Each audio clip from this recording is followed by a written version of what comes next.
Ladies and gentlemen, welcome back to another episode of the Working in Hockey podcast. I'm your host, Nick Bowins, and today I'm joined by a good friend in the hockey space, video editor extraordinaire, produced by Strive, or Andrew Abrahamson. Andrew, how you doing today, buddy? We're doing pretty good. Took a while to get this going, new webcam, but here we are. Finally get to do it. It's been in the talks for a little bit, but it's just been so busy, dude. Absolutely, absolutely. No off season when you're doing some roller hockey, not just ice hockey. I gotta say, I love the Gaborik jersey behind you there. Oh But for yeah. those who don't know, this is the man behind the cinematography of Nasher's Mihawk videos, his roller hockey videos, everything in between. So, dude, hop right into it. Tell us how you got started with Nasher. Yeah, so I mean, I'll go back a little bit. I was editing and kind of had a name for myself in the 2K community. Basically just built myself up there doing like free work, whatnot. And, eventually after 2 or 3 years of working, the community was absolutely dying. Very toxic kind of community also. But Nasher just posted on a story like, hey, looking for an editor. Um, I was with like a client for 2 years at that time, doing all of his YouTube videos. And it just started to, not be as fun. I'm not enjoying it. It took me hours to get through anything. And shot him an email like 2 weeks later, and within a few days he was just like, took a look at your work, like, yeah, if you're ready to join in, let's do it, like, just get you started. Awesome, awesome. I always have a soft spot for anybody who just reaches out and follows up and asks for what they want. I tell everybody every single episode on here to do that, and it paid off for you, my friend. But you mentioned you'd been doing some editing before that. Take me all the way back. When did you first kind of get into editing? How did that come about? What inspired it?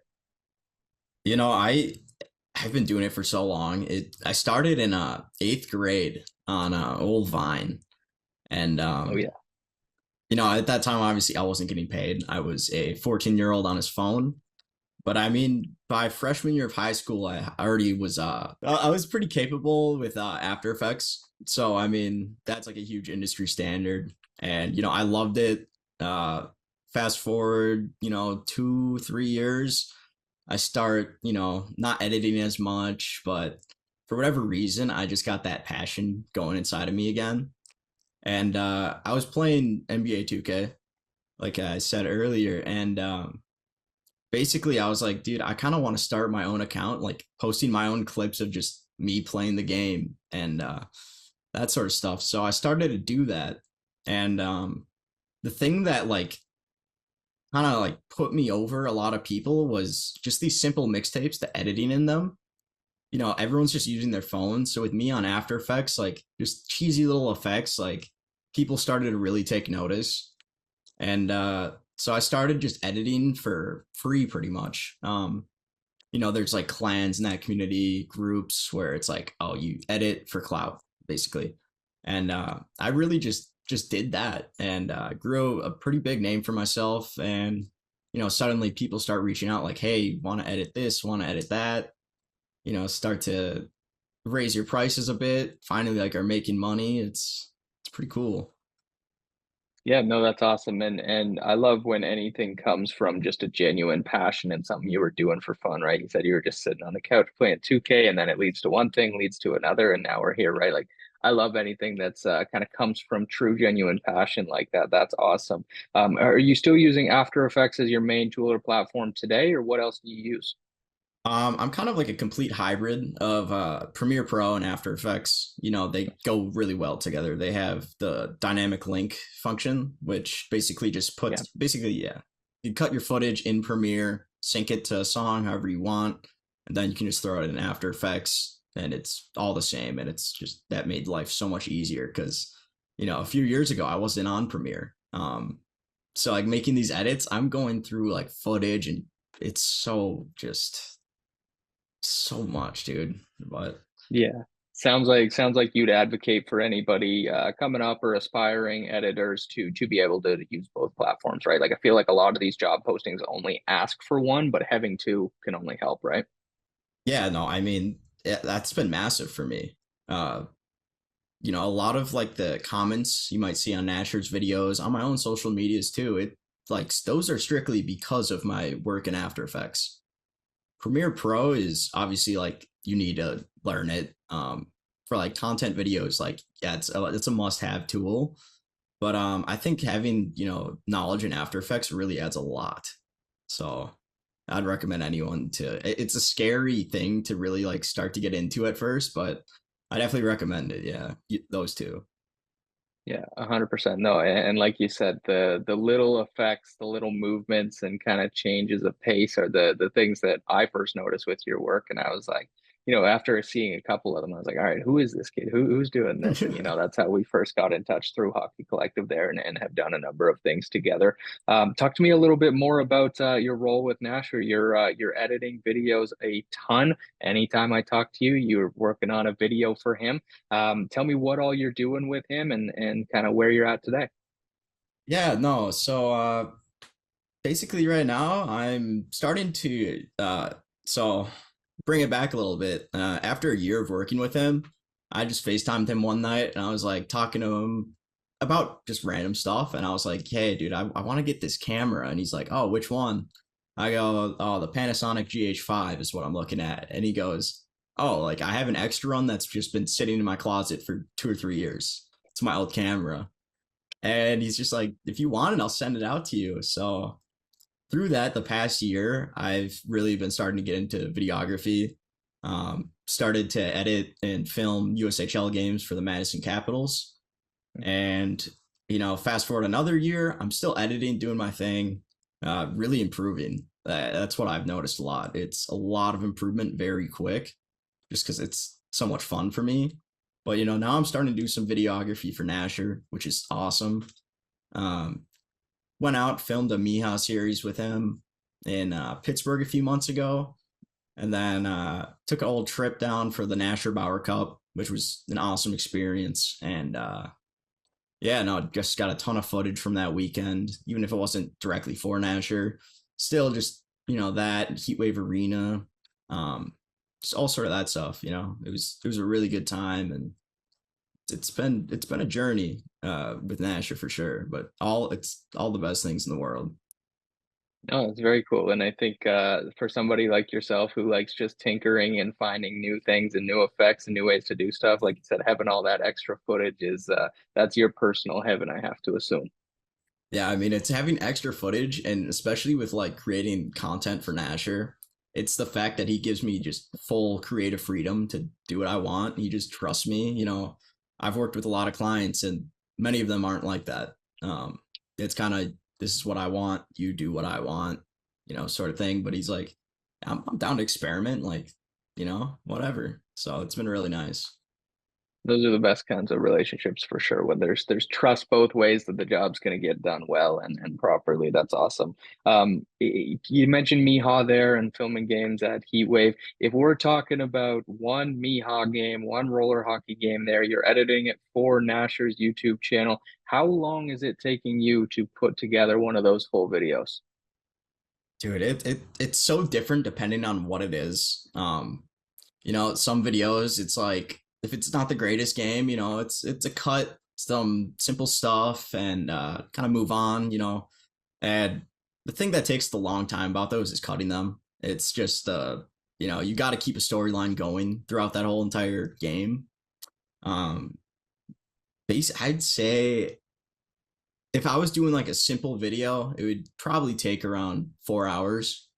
Simple but still like good quality. But for example, like the Wish Cup All Star game, this recent Heatwave Showdown video we just did, I spent like 3 days on it, and a lot of it was honestly just like trying new stuff and scrapping a bunch of concepts. But the final product of that one, I think, just turned out perfect.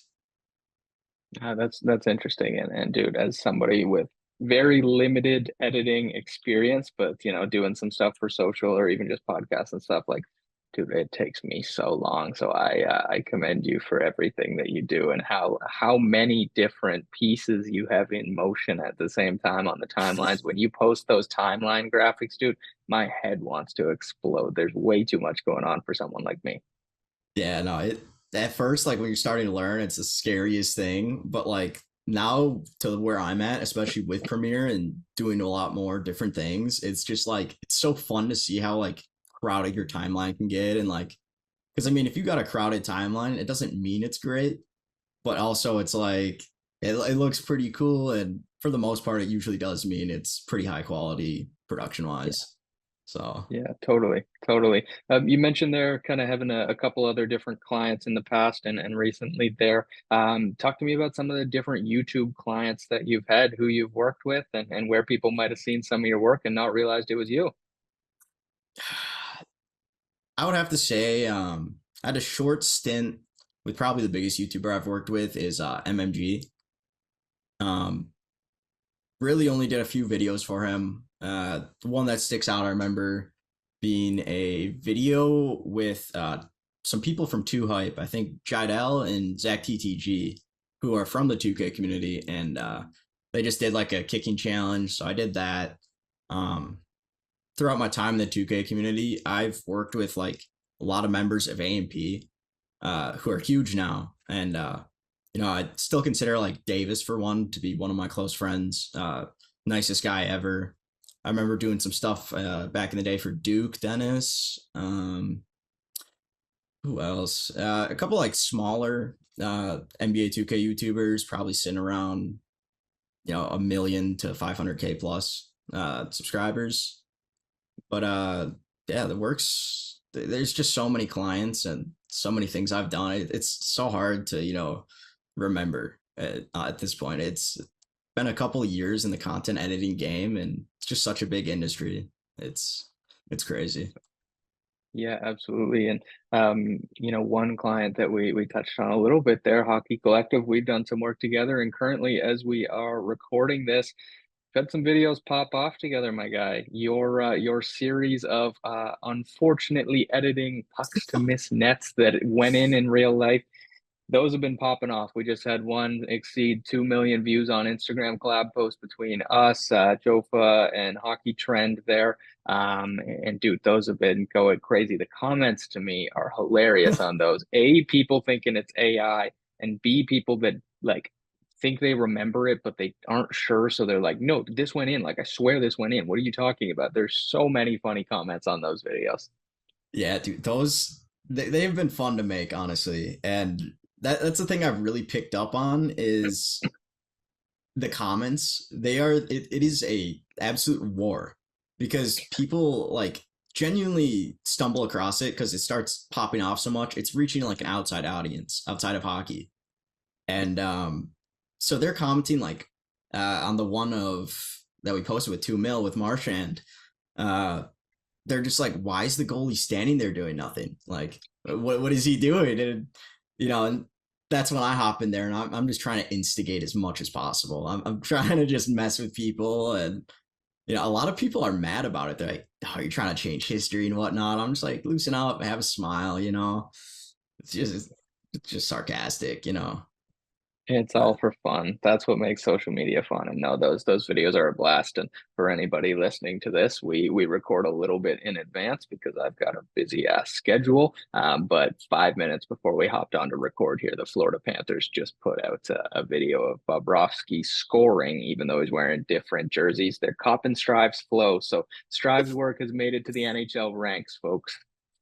that's unreal. Think about when you sent me that, that truly took me back for a second. I'm just like, how did they notice, dude? It's Couldn't have like, been I better wonder timing who. too. Couldn't have No, been it better really couldn't have timing too. been. Could not have been. Literally 20 minutes ago.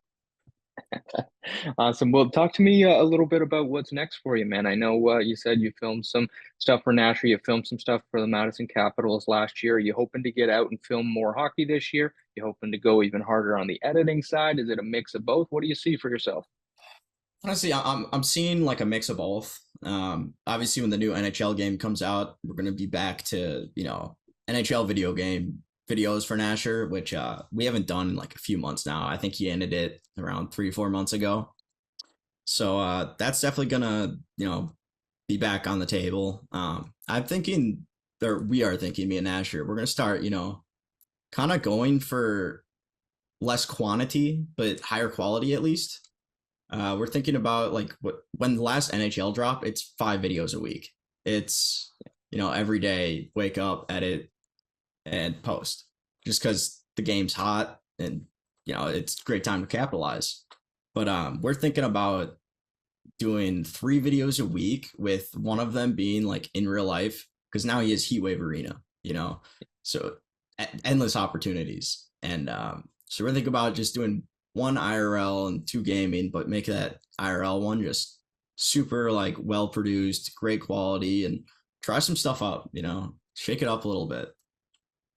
No, I But like that. I like that. I think the possibilities are endless with A, his own arena, and B, your editing, my friend. And then I guess talk to me a little bit about gear. People always love gear. I know you're getting more and more into your camera setup and stuff. What are you rocking with these days? What's the aspirations for the setup? you know, I go down to Columbus tomorrow to film a hockey tournament with the battery. And I'm thinking that after this tournament, it'll be my time to upgrade. Right now, I'm shooting just on a Panasonic GH5, the one Nasher had, 8 or 9 years ago. Um, but I've got 2 lenses that are perfect, 12 to 35 millimeter and 35 to 100 millimeter, both at 2.8. So it's perfect for what I do. Obviously, but when I get a new camera, it's really going to change the game for me. Definitely holds me back a decent bit, but it's really exciting to finally be able to have the money to safely invest in something like that, because they're not cheap. And the fact when I got that camera, it just had a lens, and now I've got a whole rig with it, obviously, a cage, matte box, monitors, everything. It's been cool building it, and especially learning it.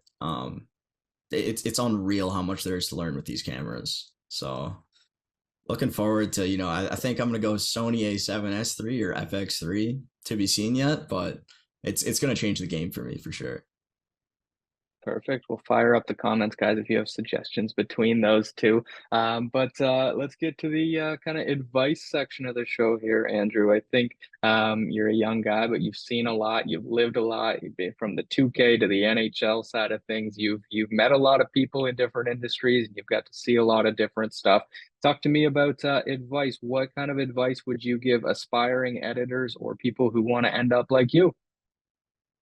It's the number one thing that I preach and live by is connections. Obviously, they are everything.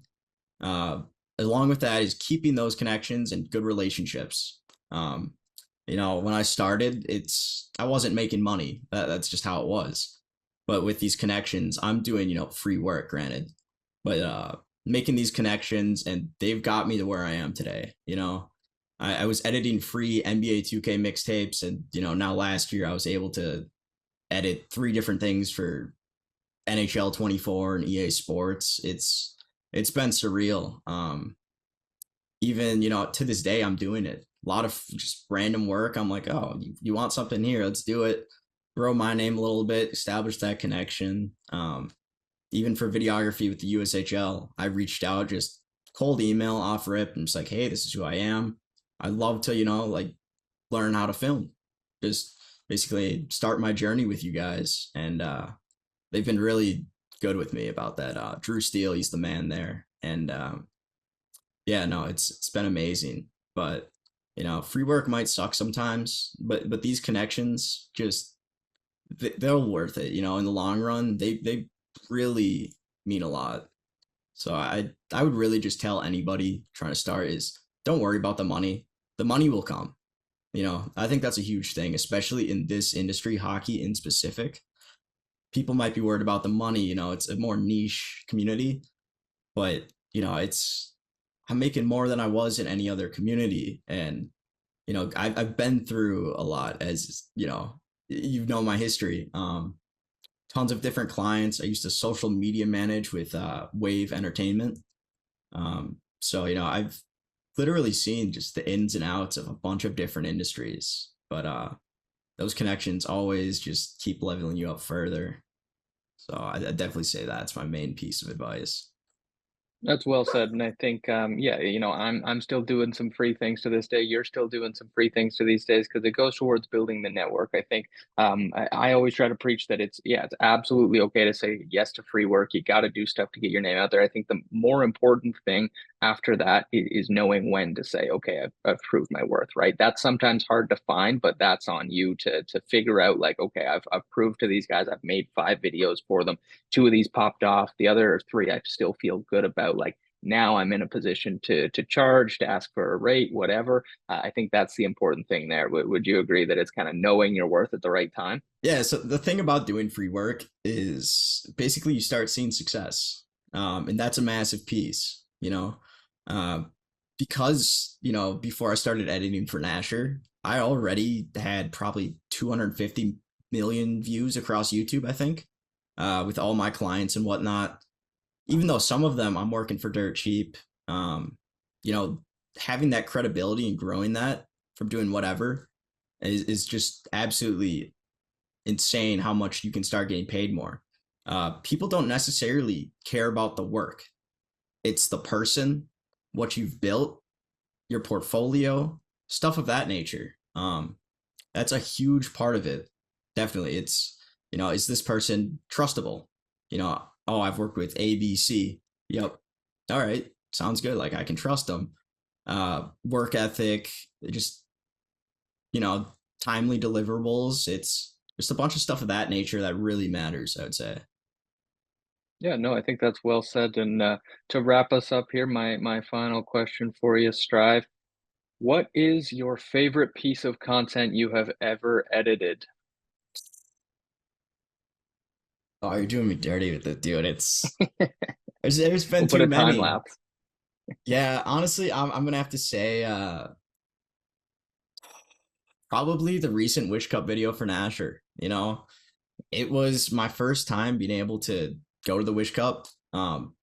Amazing event. Shout out Colby MDBD out there. He just does his thing every year, and it's only gonna get better next year. I can tell you that.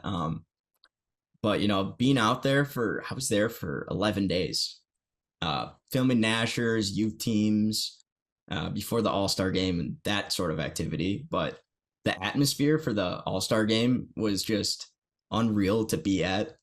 Um, Very wholesome, just super friendly event. It's my first time meeting you, first time meeting a bunch of other influencers that I've connected with and talked online with, but never met in person. So it's establishing those relationships even further. And for that video, I was trying to just capture it all. Me, Luke, and MS Films, we had so much footage where I'm editing that. I'm like, oh, I'll just use a drone shot here, drone shot there. We had so much stuff to work with, and trying to capture just the lightheartedness of the event and just the emotion around it.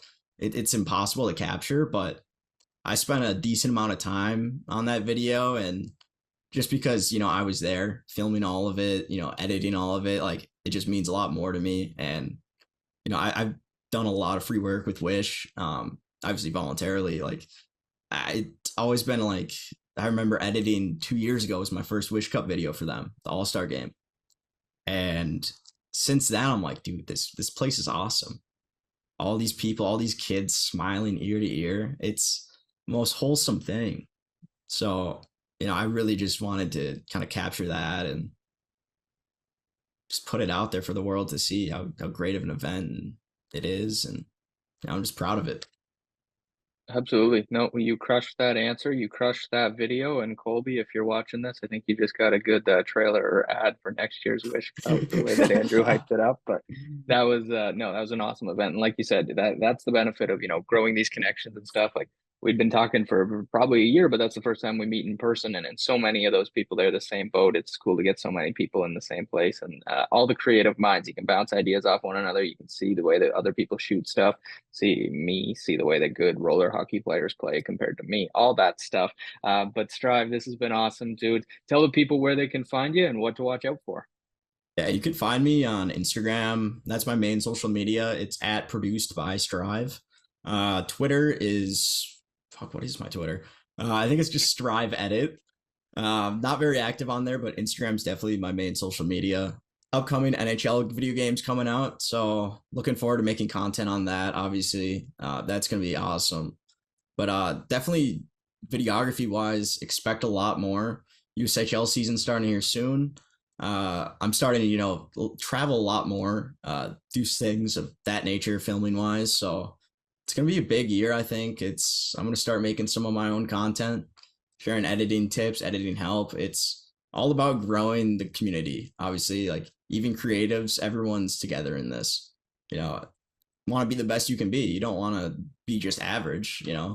Represent the hockey community well, and I think that'll be a nice help for some people like starting, for example. So excited to get into that, and excited for the this next year. It's a lot of plans right now that I can't speak on, but a lot of plans. Couldn't agree more. And it's been awesome to watch your pages blow up the last little bit. And like you said, just the constant evolution of the edits you've been able to make. It, man, it's been awesome as a fan to watch, as a friend to watch, and as a coworker and peer. Guys, check out Strive, produced by Strive on social media. Maybe Strive Edits on Twitter. We'll find that out and link it in the description. And next time you see any better trailer teaser video for working in hockey instead of the crap I spliced together, it's going to be because of this guy right here. I'll make it happen. Perfect. Thanks for listening to this episode of the Working in Hockey podcast. Be sure to subscribe, and we'll see you next week.